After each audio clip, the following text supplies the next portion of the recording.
Entrevista à Sexta. As figuras e os protagonistas da região em entrevista. Às sextas-feiras, ao meio-dia. Entrevista à Sexta.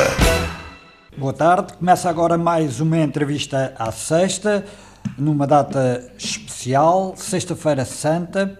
E temos connosco hoje como convidado o padre Jorge Manuel Lage Almeida, uma figura incontornável de ligação e de fé na nossa região há imenso tempo, pároco no Samoco e em Alcochete atualmente, vigário-geral da Diocese de Setúbal e juiz do Tribunal Diocesano de Setúbal.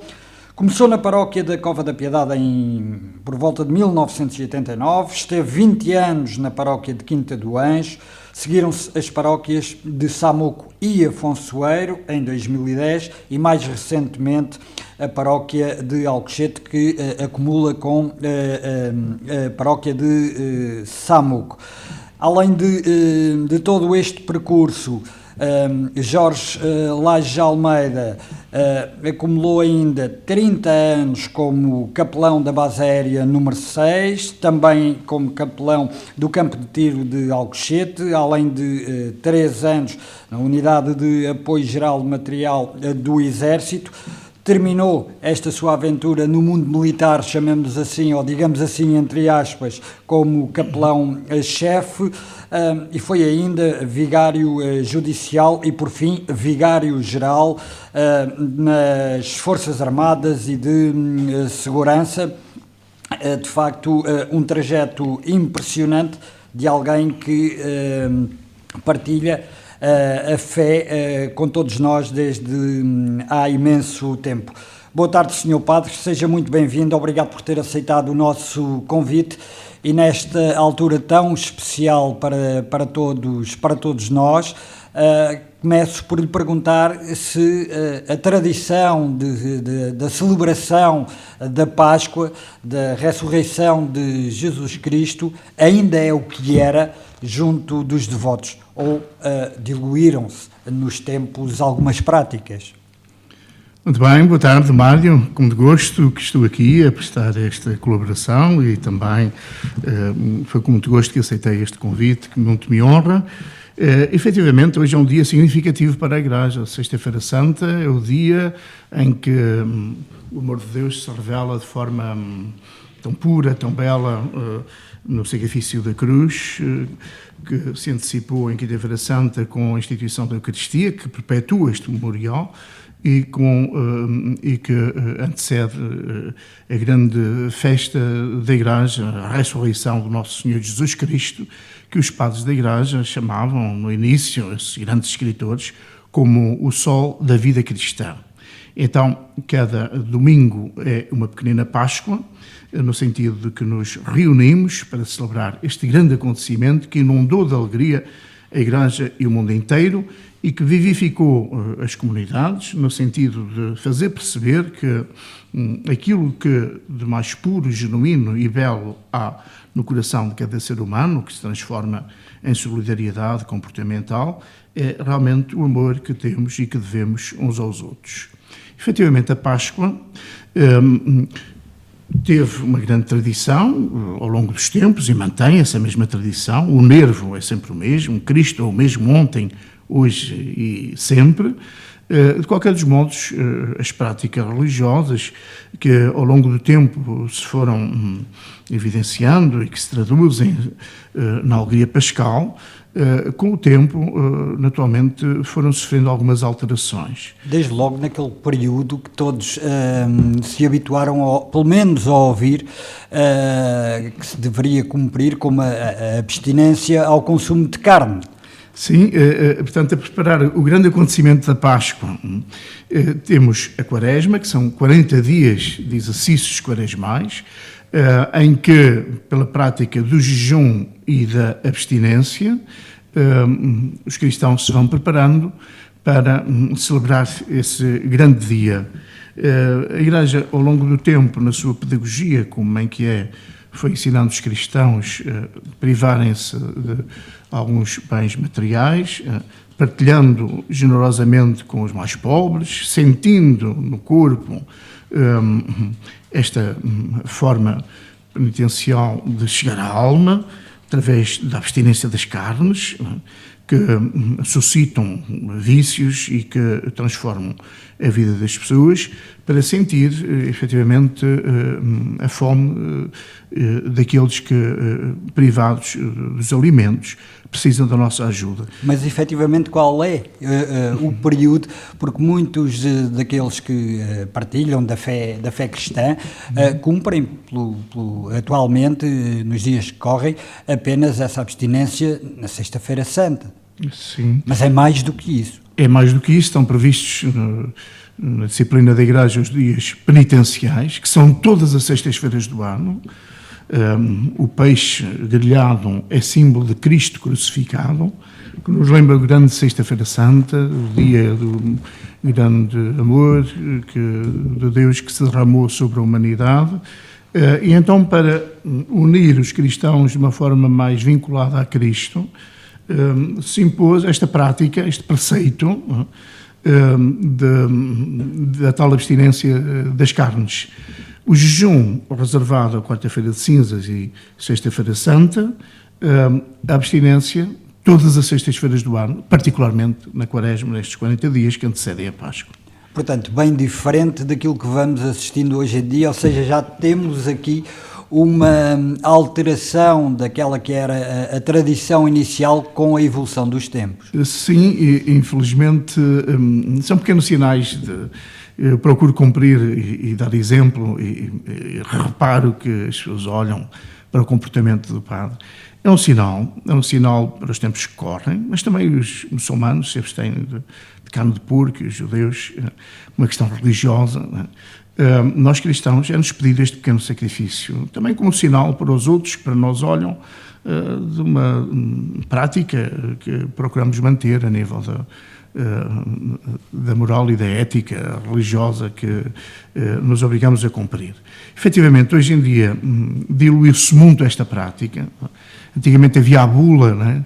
Pagando uma determinada contribuição, podiam ficar dispensados desta obrigação, mas estou em crer que, substituindo por dinheiro uma prática que deveríamos realizar como sinal, é diminuir a intensidade daquilo que se pretende. Efetivamente, seria tipo uma multa, não é? Por ter infringido um preceito, uma norma, uma regra estabelecida pela Igreja.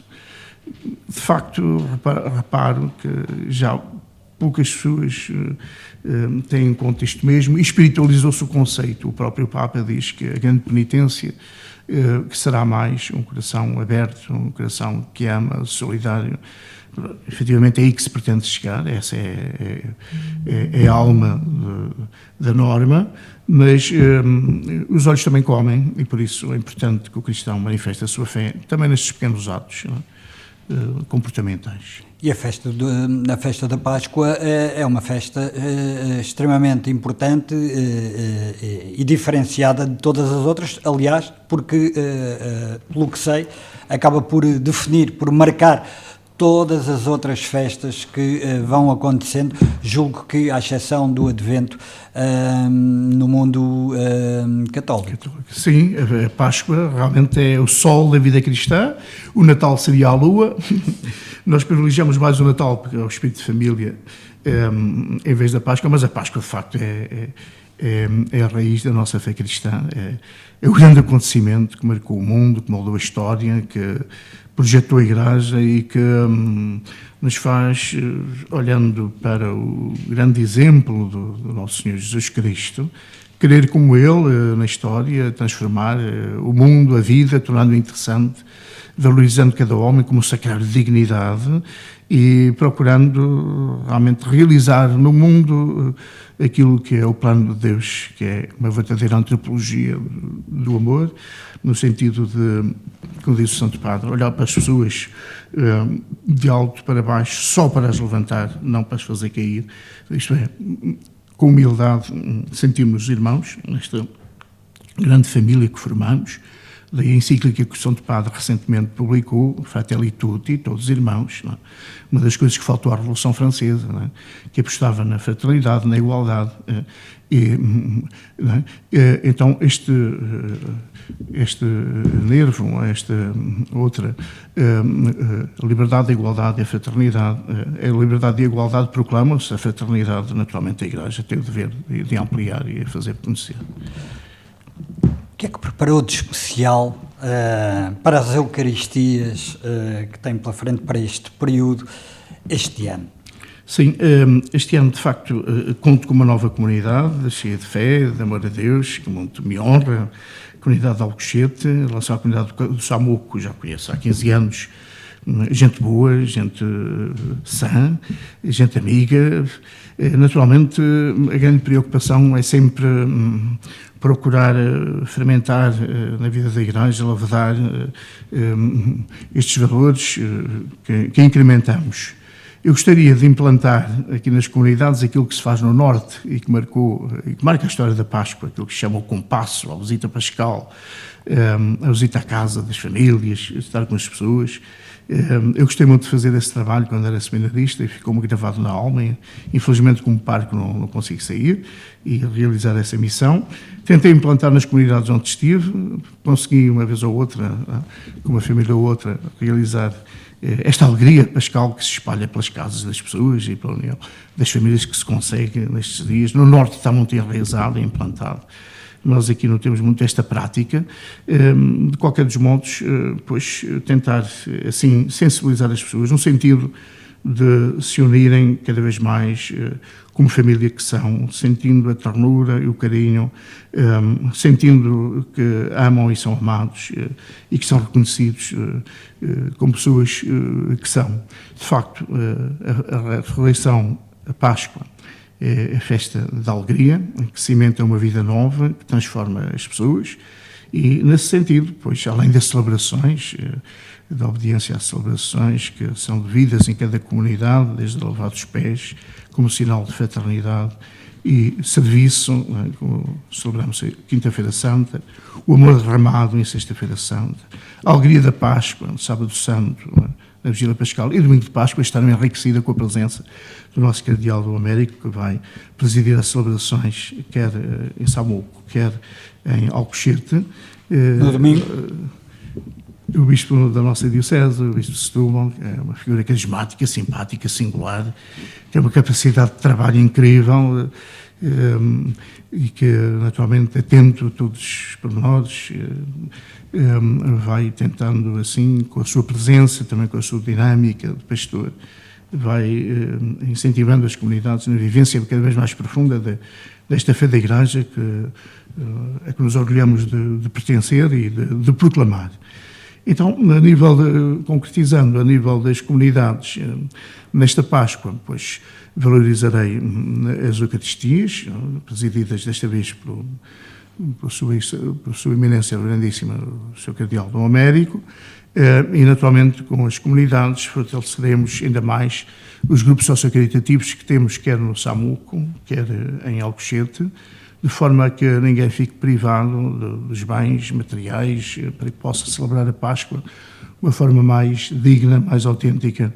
Também estamos a implementar os conselhos pastorais paroquiais, no sentido de envolver cada vez mais juventude, sangue novo, nas nossas comunidades, para aproveitar sinergias e também ideias novas que possam surgir, para dinamizar nesta sinodalidade, como a Igreja chama ultimamente nos seus documentos, isto é, participação dos leigos como povo de Deus neste grande trabalho de evangelização que é de todos, procurando chegar, como disse o Santo Padre, às periferias da nossa paróquia, de forma a que ninguém se sinta excluído e todos, como disse o Santo Padre, possam entrar nesta barca de Pedro, que é a Igreja de Cristo, onde todos se sentem bem reconhecidos, amados e acarinhados. Nesse sentido, pois, este trabalho de pastor, que cheira a ovelha, como chama o Santo Padre, num dos seus documentos, no sentido de conhecer as realidades, de levar esperança às pessoas, estar disponível para as receber, para as aconselhar, e toda esta atividade que daí deriva, no sentido de uma atenção mais cuidada a cada pessoa, e não só como prestador de serviço, numa pastoral de manutenção, mas indo mais além, inovando, criando grupos novos, de forma a que a nossa fé vá penetrando assim no tecido das comunidades e vá avivando e acalentando as comunidades, as famílias e todas as pessoas que naturalmente querem viver uma alegria nova e sentir-se cada vez mais pessoas no seio das comunidades em que estamos. Naturalmente incentivamos, proporcionando peregrinações fora e dentro da Diocese. Este ano é o ano jubilar, é o ano da esperança, como se chama o Santo Padre. Temos os nossos escuteiros terrestres, escuteiros do ar. Aliás, é por aí. Quando falava há pouco na juventude e em grupos, aquilo que rapidamente me veio à memória foi exatamente os grupos de escuteiros. Olhando, por exemplo, para o caso do Samoco, da paróquia do Samoco, esse foi um passo que naquela paróquia se sentiu com uma grande dinamização, como nunca se tinha visto nestes últimos anos. Sim, foi de facto uma aventura grande e que muito me orgulha, naturalmente com o apoio de muitas pessoas, sobretudo que agora são chefes, e no entusiasmo também da Força Aérea que apadrinhou a nossa iniciativa, enquanto capelão da base. Pois surgiu esta ideia em 2011, foi acalentada, foi preparada, foi amadurecida, de forma a que em 2013 pudemos iniciar um novo agrupamento, depois de 2-3 anos de preparação, e de facto tem sido a alma e o nervo desta comunidade a nível da juventude nas múltiplas atividades que tem realizado. Contamos também com o apoio carinhoso da Força Aérea, que tem apadrinhado a iniciativa, além de permitir que construíssemos a nossa sede nas instalações da Base Aérea de Montijo, com a anuência do chefe de Estado-Maior e dos comandantes da unidade. Podemos aqui fazer um parêntese e acrescentar que a porta de entrada, a porta de armas, se situa precisamente no Samoco, apesar de ser a Base Aérea do Montijo, a Base Aérea número 6. Sim, aí talvez... Sim, exatamente, e por isso um escotismo aéreo pressupõe sempre uma pista, e naturalmente melhor do que a nossa situação não podia acontecer, uma vez que estamos portas meias ali com a base aérea número 6, está integrado no nosso território e naturalmente por tudo, até porque eu como capelão da base, muitas pessoas que trabalham lá como civis, outros como militares que moram ali nas redondezas, foi assim uma oportunidade, uma conjugação de esforços para que as nossas crianças, jovens, pudessem desfrutar deste novo espírito escotista, o primeiro no país, não é? A completar assim as três vertentes do escotismo, terrestre, marítimo e aéreo, que faltavam, naturalmente. Nós temos o orgulho de ter sido os primeiros a implementar. Há já um outro agrupamento que se converteu de terrestre em aéreo, porque também usam as instalações da base aérea número 4 nos Açores e resolveram, então, aderir a esta filosofia nova do escotismo aéreo, que muito nos honra. E temos esperança que surjam outros agrupamentos, já houve tentativas no Algarve, aqui e além, de implementar, estamos em contactos continuados, no sentido de, assim como há terra-ramos das Forças Armadas, não é? Terra, mar e ar, também haja a nível do escotismo, não é?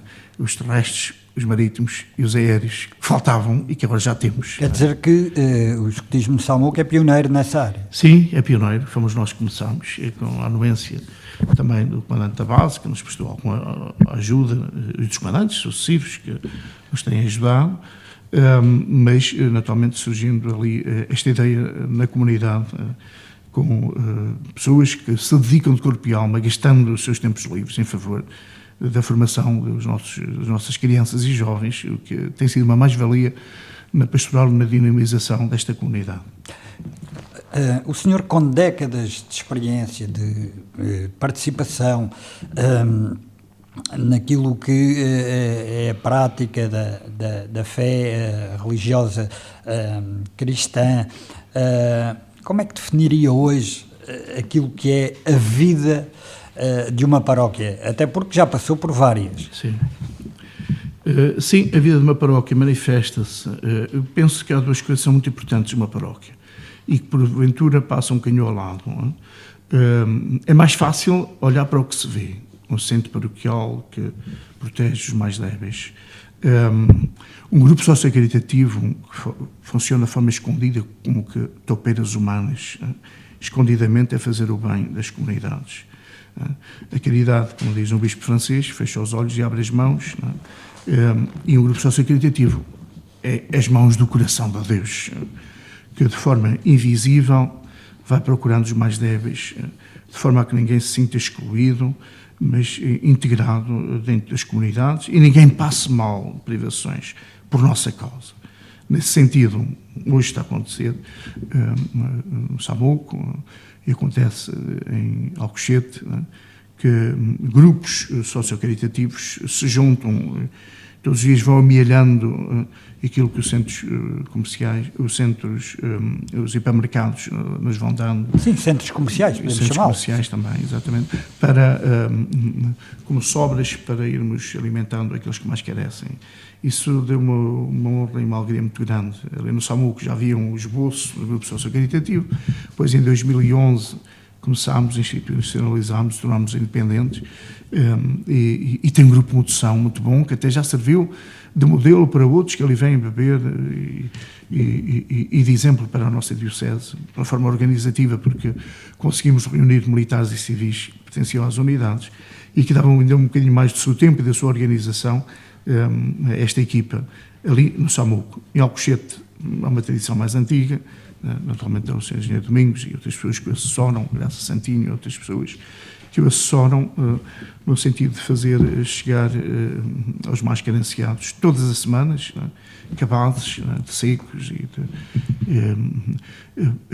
e também legumes frescos para poderem assim alimentar as suas famílias, naturalmente com especial incidência no Natal, privilegiamos a posta de bacalhau para que ninguém falte, o azeite, e também agora na Páscoa uma refeição assim mais cuidada para com os mais carenciados, porque são nossos irmãos iguais a nós, não há motivo para que sejam tratados de forma subalterna ou inferior, ou andarem de joelhos atrás de nós a pedir esmola. Não, queremos que toda a gente se sinta bem e, como a caridade é discreta, naturalmente seja com descrição, que se faz este trabalho. Daí que as pessoas de grupos sociocaritativos, pessoas muito importantes, pessoas muito humildes, muito dedicadas, quase nem sabemos o nome, mas são essenciais para a vida de uma comunidade, são a raiz da árvore, não é? São aqueles que naturalmente fazem acontecer ao vivo e a cores esse grande mistério do amor e da misericórdia de Deus que se torna presente pela ação sociocaritativa da Igreja. E essa é uma vertente na vida de uma paróquia. Mas, sim, essa é muito importante. Mas depois há outras. Sim, também. Toda a comunidade tem a liturgia, tem a diaconia e tem a martiria, palavras gregas. Liturgia é a celebração da fé, naturalmente com excelência, o melhor que sabemos e somos capazes, com coros animados, e tenho também essa sorte de ter pessoas que cantam a liturgia. Não é? Depois, a diaconia, este serviço, diaconia quer dizer serviço, um diácono é para servir e sobretudo servir os mais pobres. Foi por causa disso que foram ordenados os diáconos na primitiva Igreja, para que os apóstolos pudessem dedicar mais à palavra de Deus e à evangelização, outros que tratassem dos órfãos, das viúvas, que eram os carentes do tempo, que não tinham segurança social, não tinham proteção, não tinham pensões de sangue, não tinham nada, e então eram pessoas desprovidas de tudo. E então era necessário alguém fazer este trabalho, para que os apóstolos ficassem desprendidos, para poderem evangelizar. Foram então ordenados os diáconos. O diácono, a função principal, é o cuidado dos pobres. A diaconia, a função de toda a Igreja. E depois a martiria, o testemunho na vida da fé que possamos, naturalmente partilhando os bens que temos, com a fé que possuímos, manifestando através dos valores da antropologia. Como sabe, as universidades foram da responsabilidade da Igreja. Fides queres intellectum. A fé procura intelectualizar-se e transmitir isso ao mundo, às pessoas, à cultura. Não é? Então, desde a Idade Média, em que até depois, mais tarde, com o nascimento das universidades, a Igreja procurou, assim, expandir o conhecimento. Daí que a nossa Europa, que agora se está a descristianizar, e de quis tirar os crucifixos das escolas e os símbolos religiosos da vida pública. Podemos cingir-nos a Portugal, porque houve essa orientação política, houve essa decisão enquanto Estado laico, que fossem retirados os crucifixos das escolas públicas. Parece-lhe bem? Há uma diferença grande entre a laicidade do Estado e a catolicidade das pessoas. O facto do Estado ser laico não quer dizer que as pessoas não sejam católicas. Portanto, quando se fala em laicidade, há o respeito por todas as religiões, não no sentido de as obliterar, mas de as deixar a todos, como alfobre, não é? Expandir. Foram retirados, de facto, alguns privilégios relativos a bispos e nas cerimónias públicas, já não consta, já não tem que ter a cadeira reservada para o bispo, por exemplo, não é? E os símbolos religiosos das escolas, para nivelar, só que eu penso que muitas vezes nivelamos por baixo, em vez de ser por cima. Eu aprendi no direito que o princípio da igualdade é tratar de forma igual o que é igual e de forma diferente o que é diferente, no respeito para com todos, não é? E, tantas vezes, quando se quer ser igual, o que se quer é rebaixar, no sentido de não dignificar, porventura, o que é diferente. As pessoas. Agora, o facto do Estado ser laico não quer dizer que as pessoas não sejam católicas, não sejam religiosas, e o Estado tem o dever também de respeitar a religiosidade do povo, não é? O nosso povo, naturalmente, predominantemente é católico, são batizados, não é? Isso é daquelas coisas que nem discussão tem. Exatamente, é isso mesmo. Só que muitas vezes passa a ideia, como o Estado é laico, isto é para reduzir tudo a estaca zero, isto é para aqueles que têm manifestações de fé, sejam privilegiando-se muitas vezes as minorias em detrimento das maiorias. Eu não quero brincar com a situação, sim, mas é um daqueles casos em que se pode aplicar aquela velha máxima, é ser-se mais papista do que o Papa. Sim, é isso mesmo. E de facto, o respeito para com cada religião, para com quem pensa diferente, isso é democracia, isso é secularidade, não é? No sentido de efetivamente respeito para com todos, todas as formas, todas as opiniões, mas não retirar, digamos, do coração das pessoas estas sinergias, estas formas de procurar viver de uma forma mais antropológica, de acordo com uma religião com que se identificam. Eu que se diz da religião católica, disse das outras, não é? É curioso, porque eu ainda sou do tempo, e não me considero ainda júnior de terceira idade, em que tinha uma disciplina opcional na escola, chamava-se Religião e Moral. Sim. Nós estamos a tentar reabilitar, porque temos muito poucos professores, e o nosso bispo está muito focado nesta ideia. Aliás, há documentos chegados agora ultimamente, e eu tenho acompanhado na área como vigário-geral, tem-me sido apresentados vários casos, de muitas escolas sem professores. Por outro lado, reparamos que a disciplina da religião e moral é sempre ajustada para cantos, para quando os alunos não têm aulas logo no início da manhã, ou para o fim da tarde, depois de furos académicos, claro.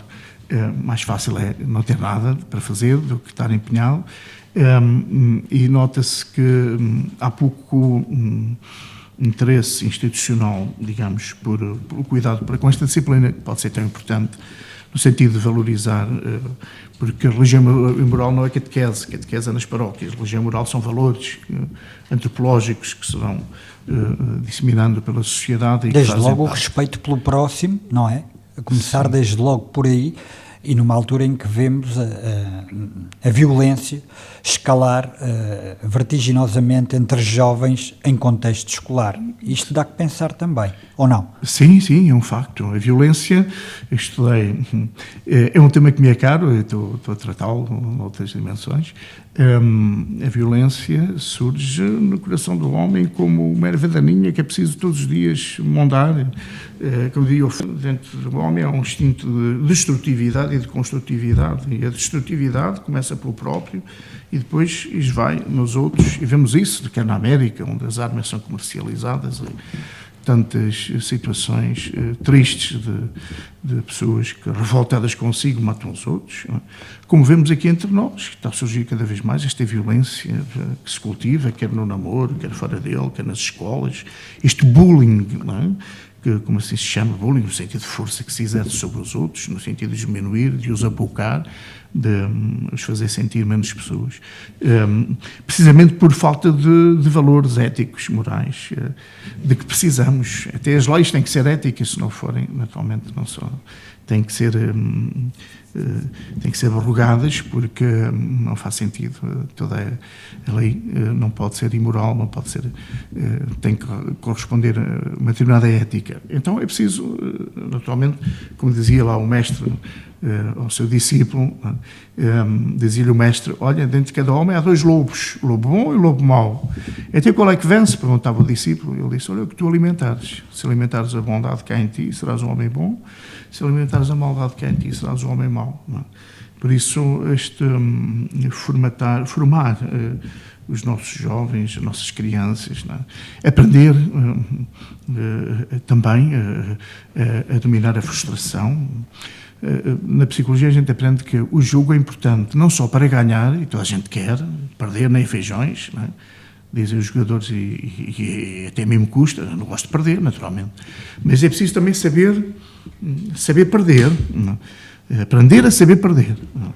E a ser resiliente perante as situações. E parece-me que falta um bocadinho disto na nossa sociedade, não é? Os pais dizem sempre que sim aos filhos, não é? É preciso também aprender a saber dizer não, com as consequências que daí advêm, mas no sentido também de os formatar para a frustração. E isso vai-se projetando depois na vida futura. Eu aprendi na psicologia que a criança é pai do adulto. Tudo que nós injetamos numa criança, como valores, eles florirão no futuro. Se realmente os deixamos crescer à solta, pois será muito difícil, não é? Como aquele que se tornou delinquente e um dia, montado a cavalo, chegou ao pé do pai, já velhinho, todo corcunda, tirou um ferro para as mãos e disse: ó pai, dobra-lhe este ferro se és capaz de o dobrar. E o pai, coitadinho, da minha pessoa, quando era novo, podias-me ter dobrado, podias-me ter formatado, podias-me ter formado, não o fizeste, deixaste-me à solta. Agora já é tarde, já não consegues, já não tens força para isso, e eu também, pela vida que levo, já não sou capaz de voltar ao caminho. Nesse sentido, então, este aconselhamento. Eu sei que ser pai e ser mãe, entre um pai e uma mãe, querem melhor para os seus filhos, e fico embevecido a ver isso, quer nas crianças, quer nos jovens, quer nos adultos. Os pais a fazerem tudo para que os filhos não tenham problemas e preocupações.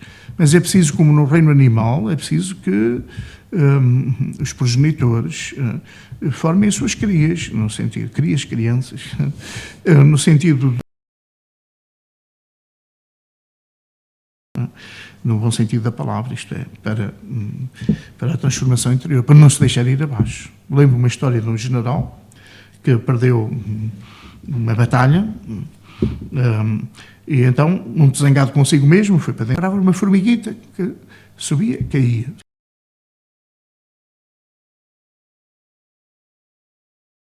Já sei, eu posso perder muitas guerras, muitas batalhas, mas importa ganhar a guerra. Então tem que ser resiliente como a formiga, tentar, até dar a volta ao acontecimento, até percorrer a tenda. Bem, e muitas vezes falta isso, esta capacidade de lidar com a frustração, que não é fácil, não é fácil. Exige muita resiliência, exige muita maturidade interior. E isso, naturalmente, os nossos pais têm o dever de nos ensinar, não é? E educar é podar a árvore, dói a árvore, chora, não é? Tem a seiva que vem de fora. Mas é importante, senão não sobrevive. Lembro também do exemplo de um pai que tinha um filho sem braços, não é? E que obrigava o filho a não ficar enfesado, ia se desenvolver, ia fazer tudo o que podia, não é? Depois ia chorar para o canto, mas à frente do filho fazia-se forte, para que o filho não ficasse inibido. Eu penso que muitas vezes queremos tirar as pedras do caminho às nossas crianças e jovens, facilitando em demasia. E depois, mais tarde, pagamos a fatura, porque não estão treinados para a adversidade. E tem uma nota negativa, já me aconteceu, não é? Tive a fazer funeral a filhos de professores, que eram psicólogos, que me ensinavam estas matérias a mim, não é? E que um atirou-se na Pedra das Maçãs, filho de um catedrático, que me ensinava estas coisas, não é? E um outro que se atirou lá no 7º andar, porque não teve a nota que o pai esperava, ou que ele queria, porque sentia-se no dever de corresponder às expectativas do pai. Muitas vezes os pais querem que os filhos sejam aquilo que eles não conseguiram ser. E vemos isso, sei lá, estou-me a lembrar nos jogos das crianças, né? Incentiva-se até aquele espírito combativo, Dá aquele lado no outro, faz assim, faz assado. Não é?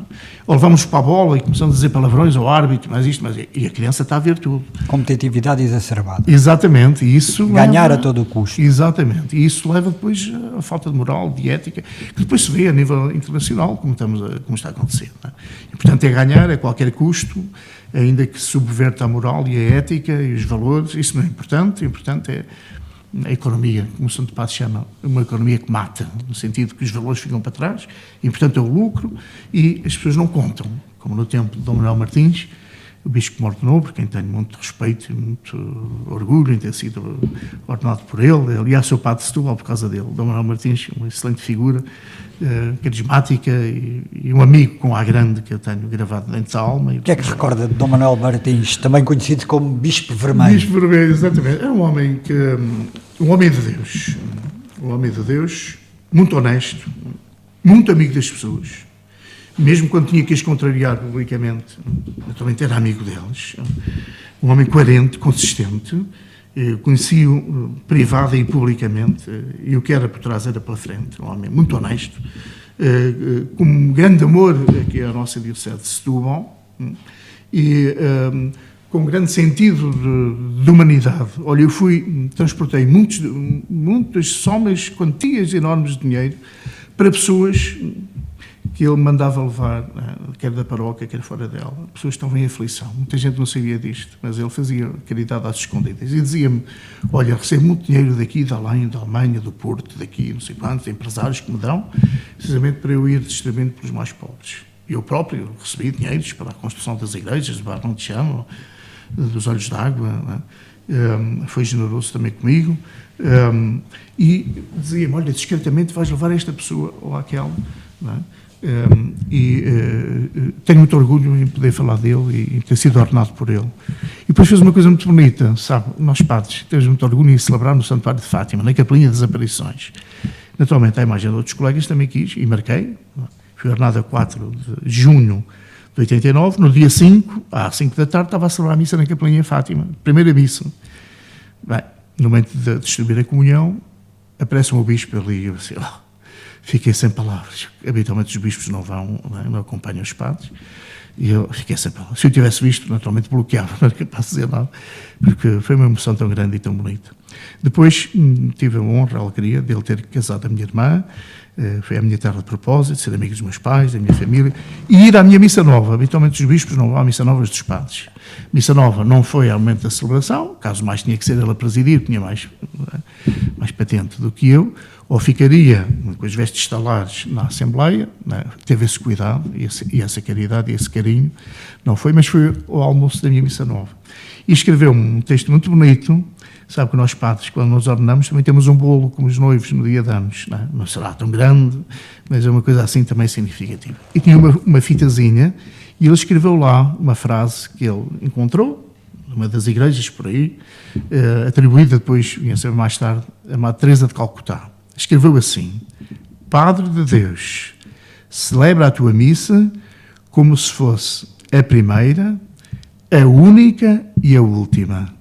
Eu sempre, pronto, aqui está um lema para a minha vida que eu tenho seguido, naturalmente pondo-me todo e por inteiro nas celebrações que faço e procurando dar o melhor de mim mesmo, em obediência a este mote que este grande bispo escreveu. Não. Mas para lá disso, na função social, ele ia para as manifestações, ele tomava, ele contava-nos os multinacionais sem alma que de repente saíam daqui, vão para além, para o Bangladesh, para a Índia, para aqui, para além, porque é mais barato, não é? Sem se querer preocupar com as situações sociais que deixavam tanta gente em Setúbal a passar fome, não é? Como sabe, no tempo ele contrariou Mário Soares e outras pessoas, dizendo que havia fome em Setúbal, que era um escândalo para a política na altura, não é?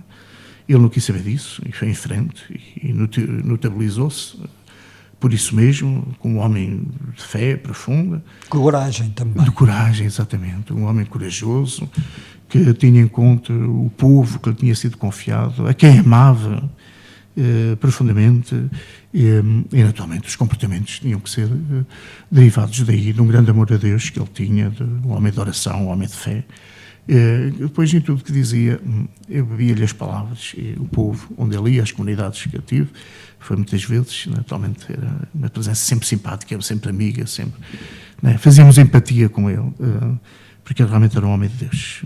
Era, foi e há de continuar a ser. Acredito que ele está em Deus e continuará a usar por nós. E o Bispo Emérito de Setúbal. O Bispo Emérito de Setúbal, sim.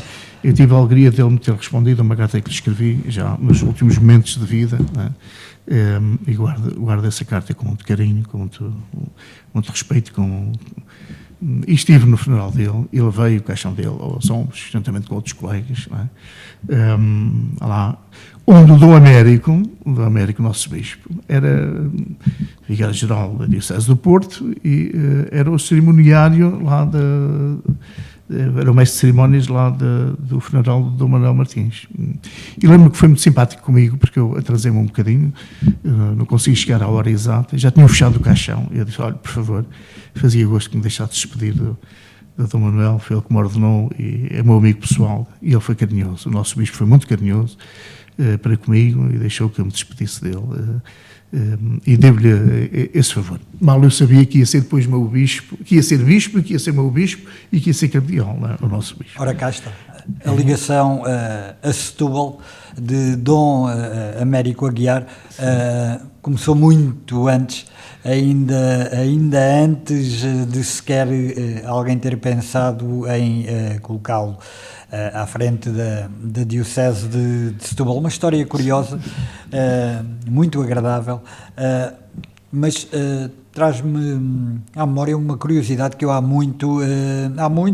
cerca de 8 anos, coisa que o valha, uma curiosidade que me acompanha, porque eu tive a oportunidade de recordar recentemente, em maio de 2017, que o senhor foi, abençoado pelo Papa Francisco quando da sua visita a Portugal, quando estava também o Presidente da República, Marcelo Rebelo de Sousa. Essas imagens, aliás, foram transmitidas pela RTP, e provocou ao Papa Francisco um sorriso quando lhe dirigiu algumas palavras.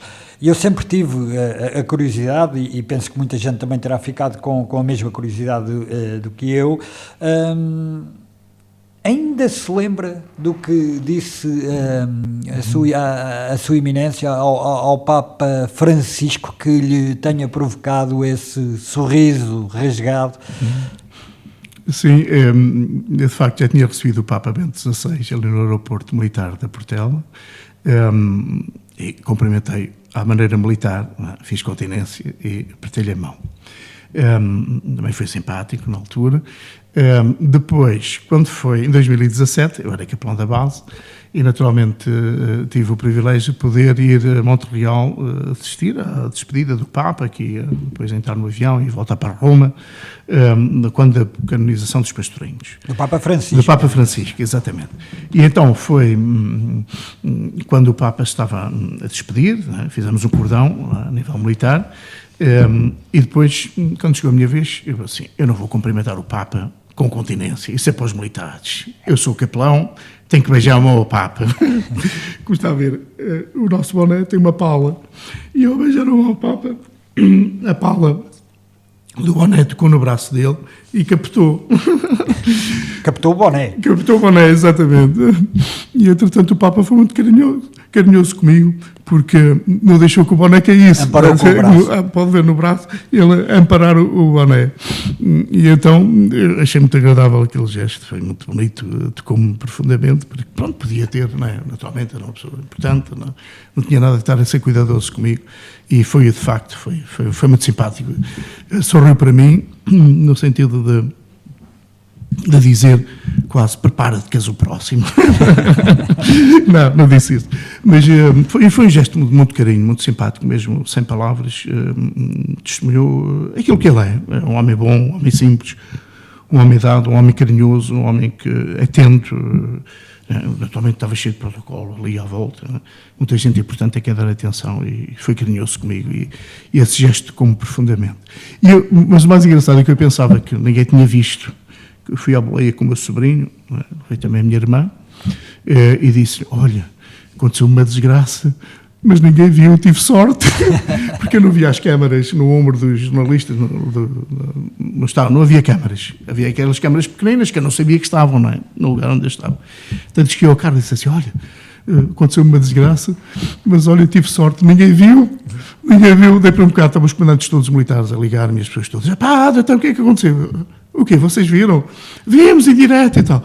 Olha, então fiquei surpreendido, portanto foram dois. Afinal foi a história do boné. Foi a história do boné, foi muito interessante. E não pelas palavras dirigidas Sim, ao Papa. houve uma empatia de sentimentos, num sentido carinhoso do Papa para comigo, naturalmente, e eu fiquei muito atrapalhado, porque eu sempre, este militar deixar cair o boné não é próprio, não é? Então depois o comandante ali da base, que é meu amigo, disse, capelão, anda cá, vais aprender como é que se apanha o boné em voo. Eu, está bem, faça lá. Em voo é muito bom. Mas o Papa foi carinhoso, que ele, se não fizesse nada, o boné caiu ao chão, e ele amparou, pode-se ver depois lá, ele amparou com o braço, então, e foi carinhoso comigo, foi muito carinhoso, e fiquei muito sensibilizado com esse gesto, pronto, que recordo com emoção, naturalmente, e que registro com muito agrado no coração. Tudo casual, antes não foi nada pensado. Espontâneo. Teve graça por isso.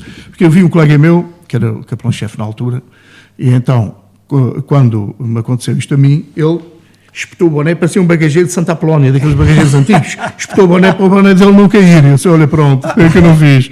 Mas pronto, por outro lado teve esse... Mas não é muito próprio em termos de comportamento. Sim, exatamente. Enfim, não se pode agradar a gregos e a troianos. Sim. Mas também tive a alegria de ir buscar os papamóveis, quer quando foi do Papa Bento XVI, com o comandante da base, que atualmente é o chefe de Estado-Maior da Força Aérea, e fiz a visita guiada em Roma, andei ali, consegui lá, e foi muito interessante.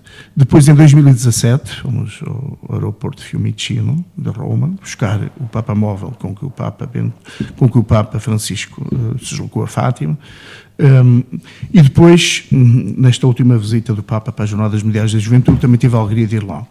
Entretanto, também estive com o Dom Américo na preparação da visita, porque vieram o protocolo e os seguranças, né, simpáticos que conheci, que vieram connosco no avião. Depois foram fazer o reconhecimento das instalações, pelos passos que o Papa devia dar para treinar tudo. Lá estava o Dom Américo. Lá, mais uma vez, elegi a palavra, foi simpático comigo. Mal ele sabia que ia ser bispo de Setúbal, mal eu sabia que ele ia ser o meu bispo. Portanto, depois, quando o encontrei, tivemos a rever esses momentos todos. Do funeral do Manuel, da estadia ali no aeroporto militar, e depois com o bispo de Setúbal. Portanto, ele já me conhecia daí. E pronto, depois teve a amabilidade de me fazer seu vigário-geral, uma vez que eu, em 2024, a 17 de junho, sem funções como capelão militar, e o bispo, na altura, queria que eu ficasse a continuar como capelão reformado, a exercer funções na base aérea, no campo de tiro e na unidade do Exército. Naturalmente faria isso, juntamente com as paróquias que foram confiadas, e o Dom Américo chamou-me a outros cargos. Né?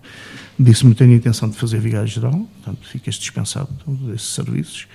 Conversou com o bispo militar da altura e naturalmente fiquei destacado para estas funções novas que tenho presentemente. Portanto, devo-lhe a ele e devo também o facto de ser meu amigo e carinhoso comigo e com as paróquias que naturalmente estão ao meu cargo, e o facto de ter escolhido o domingo de Páscoa, que é um dia singular e especial para um bispo celebrar, ter escolhido as nossas paróquias, portanto sinto esse orgulho. Também o facto de ser um homem prático, bom, inteligente, culto, despretensioso, com uma capacidade de trabalho incrível. Já o disse, o senhor ainda pior que o Presidente da República, ainda dorme menos para fazer tanto trabalho, tanta ação. Se virem no Facebook todos os dias, está aqui, está ali, está além, o homem se celebra em todos os lados, ainda vai para Roma. Quando me deu posse, no dia 29 de setembro passado, em Alcochete, ainda ia para Roma. Ali já nem teve tempo de almoçar, naturalmente, senão não chegava a tempo, mas com uma grande capacidade de trabalho e ao mesmo tempo com uma afabilidade muito grande, que o torna uma pessoa naturalmente simpática e querida, não é, para a nossa diocese, e um orgulho grande. Nós temos um cardeal, um putativo Papa, não é, connosco, não é qualquer um, não é? E eu tenho orgulho, naturalmente, em ter como bispo um cardeal. Não é? Essa é uma questão que muitos já se têm colocado, a possibilidade de um Papa português de poder vir a ser exatamente Dom Américo Aguiar daqui por uns anos. Sim, que ele é muito jovem e tem tem uma capacidade de trabalho tremenda e de decisão. Naturalmente, ele por e-mail, por WhatsApp, está sempre a comunicar, está sempre a pedir que se resolvam as coisas que estão ao nosso alcance. Eu falo concretamente do Tribunal Canónico, onde exerce funções mais diretas, e dos problemas que as pessoas põem, e inclusive assuntos de paróquia. É muito atento, e fico feliz por isso, porque não deixa morrer as coisas na casca, resolve, é proativo, é uma pessoa boa e comove-se com as pessoas, e eu gosto disso. Sinto que o Dom Manuel Martins tem a sua continuidade em Dom Américo Aguiar, não é? Porque, aliás, eles são da mesma terra, de Lessa de Bailio, eu não fazia ideia, foram muito amigos, não fazia ideia, vim a saber depois, e há como que uma continuidade. Portanto, o Dom Manuel Martins é o pai, o Dom Américo é o filho e eu sou o Espírito Santo. No sentido que há uma continuidade de amizade, de boa vivência e de amor à Igreja e também aos padres, naturalmente. O senhor foi distinguido com a medalha da restauração do Concelho de Alcochete em 2022, não foi há tanto tempo quanto isso. Esta é uma homenagem àqueles que contribuíram de forma notória para o engrandecimento do Concelho. Esperava esse reconhecimento, isso trouxe-lhe, acrescentou-lhe mais responsabilidade daí em diante? Efetivamente não esperava, foi um carinho por parte da Câmara de Alcochete. Aliás, o Samuco também já tinha feito um reconhecimento anos antes, e não esperava, sinceramente. Aprendi a ser padre daquela maneira que há bocadinho disse, como o Dom Manuel Martins me ensinou. Procuro seguir o exemplo dele, mesmo nos comportamentos. Eu gostava de ver o Dom Manuel Martins quando ia para uma igreja. Naturalmente eu guardava um lugar junto à igreja. Ele estacionava onde estaciona o povo e vinha a pé. Pronto, não era pretencioso no sentido de dizer. Outra vez recebi com uma banda, eu, não, que nada, o bispo tem que ser recebido na rua. Está bem, pronto, na rua. Portanto, deu-me uma imagem de uma pessoa humilde, amiga, preocupada, despretensiosa, e procuro também viver assim. E tenho pautado a minha maneira de ser padre também por isso, por essa humildade, e por essa dedicação, e por esse amor à Igreja e às pessoas. E, de facto, penso que o que terá motivado esse reconhecimento terá sido, de facto, os escuteiros que falou e o grupo sociocaritativo que fundámos, que se tornou como professor de outros grupos. Aliás, já vieram pessoas de Itália, ali, beber informação e fazer trabalhos, por causa da forma organizada com que funcionou e tem funcionado. Porque tenho a sorte também de ter militares que estão habituados à disciplina e civis, trabalham nas unidades, habituados à disciplina e fazer o bem feito. O grupo sociocaritativo. O grupo sociocaritativo. Começou com o Major Cardoso, realmente um homem sério, um homem bom, um homem habituado à disciplina militar, naturalmente. No que tem de bom trouxe para ali, de forma organizativa, tudo muito bem. Tudo um muito homem certinho. De valores e princípios a quem aproveito para endereçar um forte abraço também. Ele é, de facto, a pessoa única, singular. E agora tenho o Major Pereirinha, também ele do Exército. E depois é engraçado que, embora seja de Alcochete, ou mora em Alcochete, presta serviço no Samuco. E foi o Major Cardoso que o recomendou, tem feito um trabalho extraordinário, também com outras pessoas que eles se vincularam na altura, criámos este grupo e que tem feito um trabalho extraordinário, como eu disse, assim, escondidamente, não é? Como a raiz da árvore. Uma vez em Fátima está uma freira, que eu estava na Cova da Piedade, andei com ela a ver conventos onde ela havia de entrar. Ela formou-se em psicologia na área das organizações. Então pediu-me, que era a minha amiga, andámos a ver. Depois, não quis saber, namorou, não sei se 6 meses.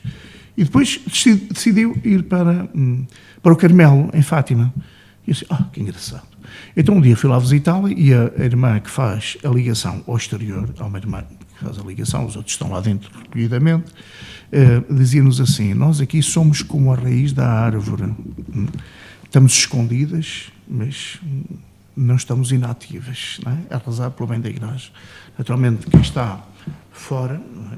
Faz outro serviço, é a copa da árvore, vê-se, nós não nos vemos, estamos escondidas, mas não estamos inertes, não é? Estamos a trabalhar.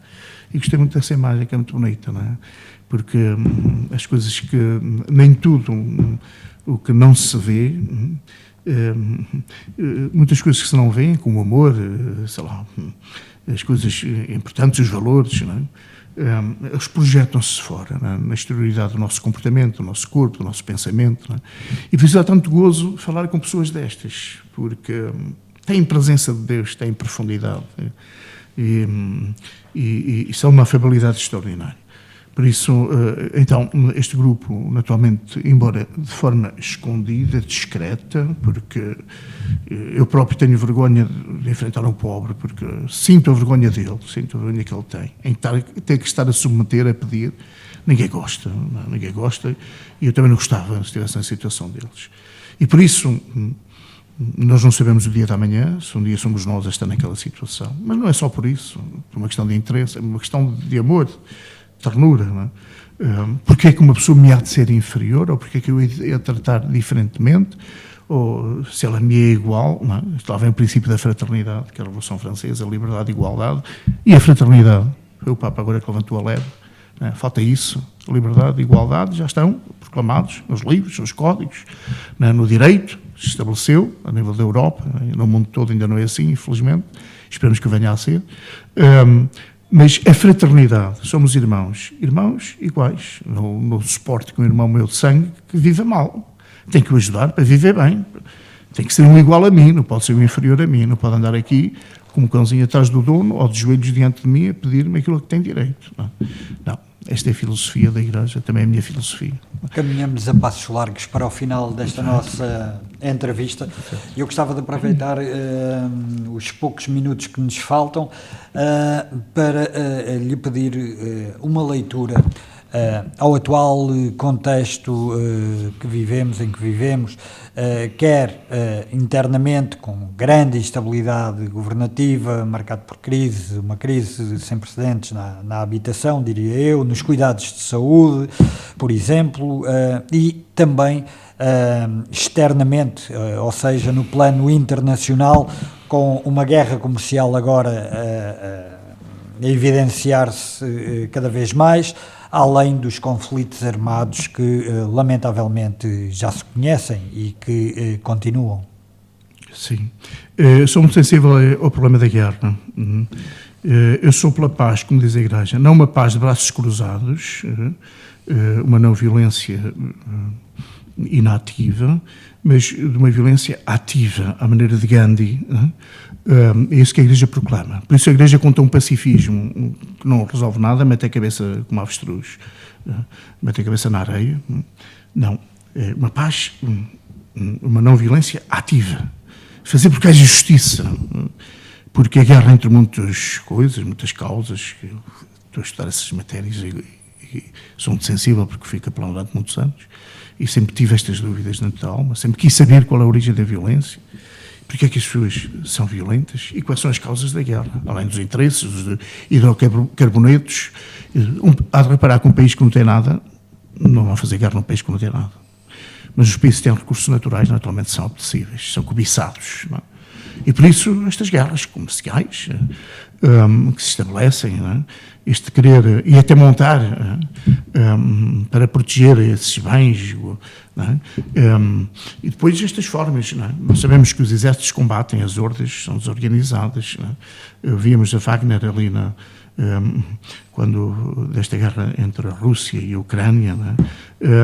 Os exércitos têm regras, há o direito da guerra, se há direitos também há deveres. Não é?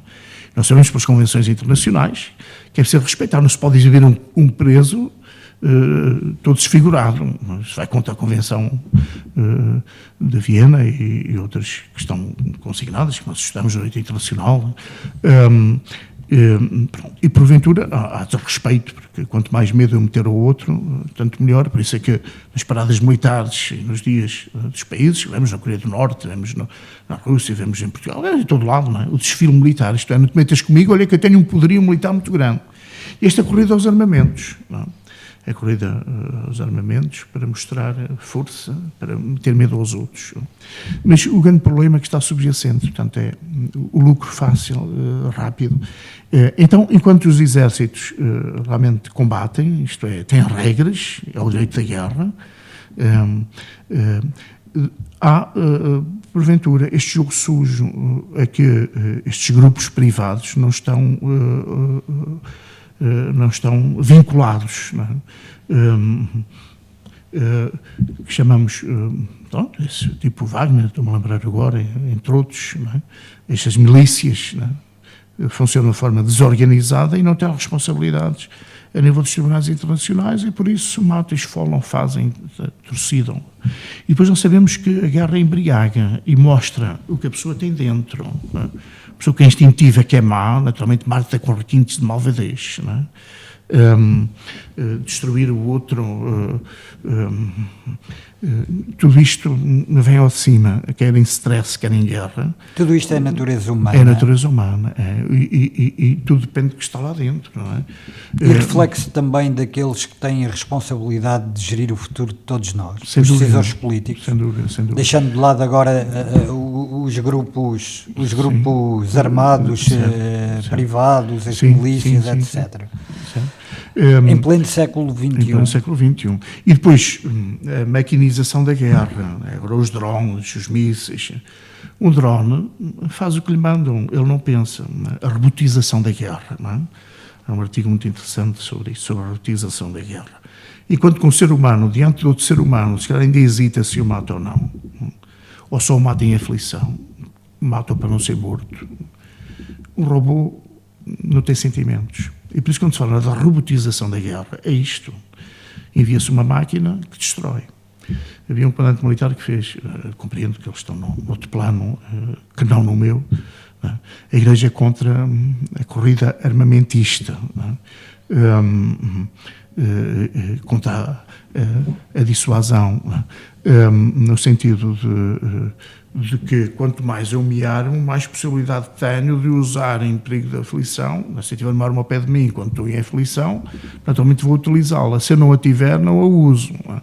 E o grande perigo disto, da corrida armamentista, é isto. E depois os países falhados, que investem mais, em vez de investir em educação e em condições sociais para os seus povos, às vezes querem ser como os outros e então gastam em armamento aquilo que deviam gastar em saúde, como disse há bocadinho, na educação e tudo mais. E o que é que vemos acontecer agora na Europa? É isto. O que é que diz lá o Trump?